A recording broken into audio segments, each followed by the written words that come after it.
Now, I've been playing golf for over 35 years, and the last 25 I've been involved in the industry. And there's one thing I've never experienced: a golf club fitting. Why is that? Well, I grew up playing a half set of clubs, and I had to learn to adapt.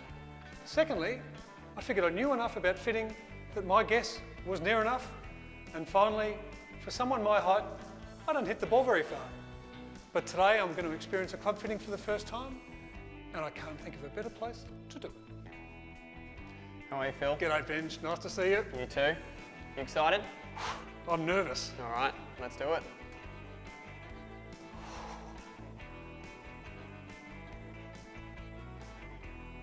Wow.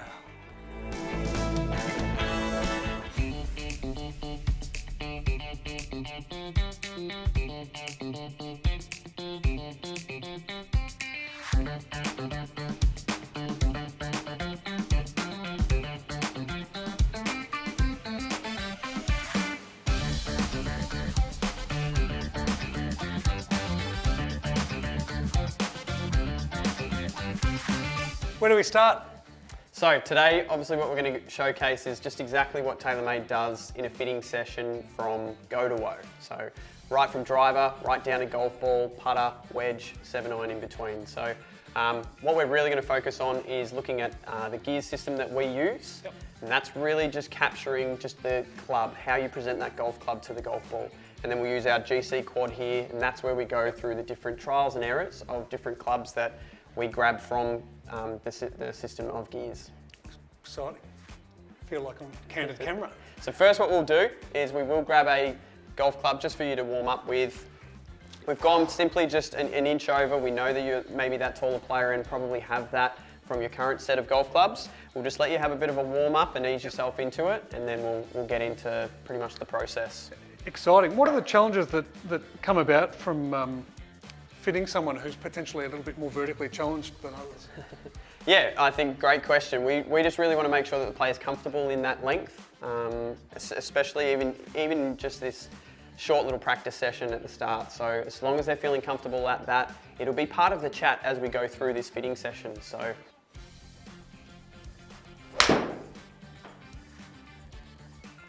good one there. This is where we'd start the conversation as well, like fitter versus player. What are the things that you want to see here, Phil? Are there some poor shots that you do have that you want to eradicate? Are you okay with the missed shot? So we'll go through a series of questions that just kind of help us steer the fitting session as well. Okay. So, well, I might as well just get it. So I've got a couple of challenges. One is a potential lack of club head speed. I say a potential lack of club head speed. Heel strikes are the bane of my existence. Yeah. So that's the main thing. And I've experimented a lot over the journey, but I'm excited by this idea of a fitting. Yep. Because it's never been done.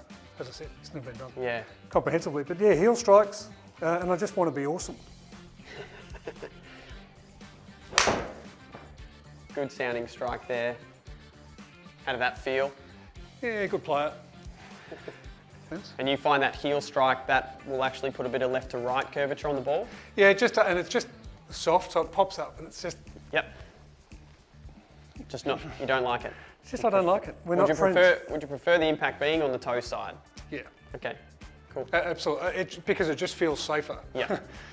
People are less likely to die Yep. when I'm playing golf with them.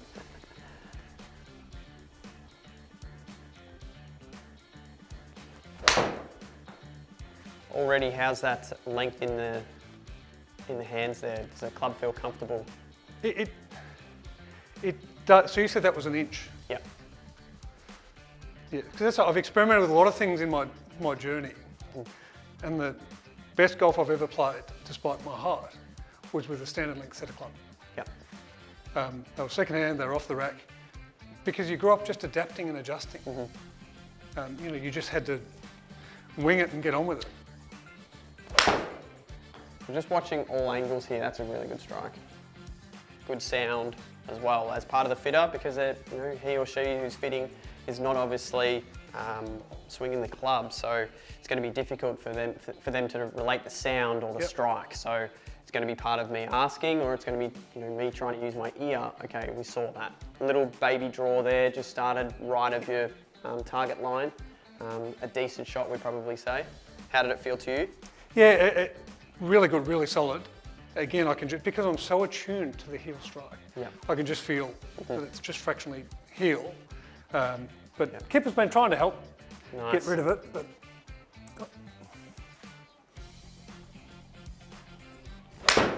yeah, so that was middle. Yeah. But what you said before, part of the chat is that the golf swing is never stuck. We're never happy with it. We're always kind of tuning it. Yeah. So part of club fitting as well can be, hey, we may have to change this here and there, like some little nooks and crannies that are might be in there because you've changed something. So it can be just that rolling effect. Well, the fact So- that I got one out of the middle is exciting. Yeah, exactly. That's where I'd say we'd probably wrap up your Okay. practice now, and we'll get into the gear system of just the flow of just exactly what we go through for every player that comes through. Awesome. Really, from here, we start with a stand wedge, a 56 degree. And as we start with this wedge, we want to as well just kind of work our way into it. You know, a lot of our fittings, we start from the green and work our way back. But we're going to start this with wedge. We'll go into some 7-iron shots after that. We'll grab a driver, swing and data from that, and then we'll go into putter. What's in the cupboard? So, yeah, we store all of the secrets behind this cupboard, but number one is just this wedge. So you'll see as we bring the club, and when you spin around and have a look at the TV, you'll see that it's in 3D motion capture. So yeah, part of really why we use 3D motion capture here is just so that we can see that club presented to the golf ball. So very similar to EA sports games that you see in gaming or Avatar the movie, exactly the same thing. So these marker reflectors, they're all calibrated into this system. So for golf, this knows the exact lie, the exact loft, the exact length and shaft that's obviously in there. So it's tracking every single thing about this golf club, grip, shaft and club head. So that can be what the difference is and why we use a system like Gears is so that we just have everything there at the disposal. The launch monitors will pick up some of that as well, but it won't pick anything from setup or post-impact if we find something there. And what this will really demonstrate is just exactly how the shaft's moving in your golf swing. It's really important if we're looking at the shaft that we're looking at it from your golf swing perspective. Yeah, it's a bit like a lightsaber. Oh, my kids are going to love this. So, what we actually do as well in our process is we'll turn the ball flight off. Good idea. Very important thing for us in the way that we want to really talk about, we want to have natural fill in here, not reactive fill. Not Phil 2. Correct. Phil 2's a better golfer, we know that. Oh, you've just heard. just like a provisional golf ball. So yeah, what we really want to do as well with the 56 degree wedge is we really want to see how you use this 56 and potentially maybe like your 60 degree. So we're going to collect 6 shots, different types of shots. We're going to get 2 shots, just a small little passive lob, and that might be like a 10-meter lob shot or 15-meter lob shot. So full swing. Yeah. No, we'll get the full swing. Yeah. Pretty much on the 5th shot and 6th shot. So yeah, we'll just bounce it up a right. little bit. That's it. We'll give you a practice shot. Yep. And then I'll explain just exactly how Gears works. Way better, way better. You mean the fact that it got in the air? Correct. Yeah. It went forwards as well, which is a good thing. Well, you're settling in. Maybe on this one as well, Phil, might get you to just go a little bit more than that shot. Okay. Yeah. That previous one. That's perfect. So if we get 2 like that, that's going to be great. Then we'll go into a half pitch shot and we'll get 2 of them and 2 3/4 pitch shots as well. So part of this fitting process, we want to ask, are you hitting these shots? Does the player do this? So you say if I can hit 2. Yep. So if I can't hit 2, Yep. does that mean we don't get to progress? We'll work with what we've got. Where we'll grab you though, because like I say, it's a little bit meticulous, we'll get you from this area. And if you can, hold the club just kind of chest height. It just allows these cameras to lock onto that golf ball. Yep. So this is what you'll see throughout this session, is it'll say ball found. When we see ball found, then we're good to go. So we'll start recording that capture. And like we say, just that 5 to 10 meter pitch shot.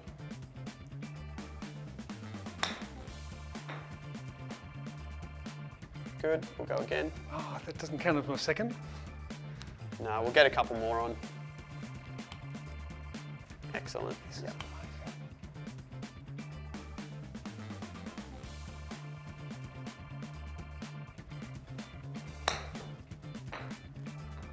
Beautiful. Get one more. Starting to feel a lot better than the first club that we gave you, obviously. Yeah, as an excuse it is. I'll let you know when to go on this one. Multiple. Okay, yep.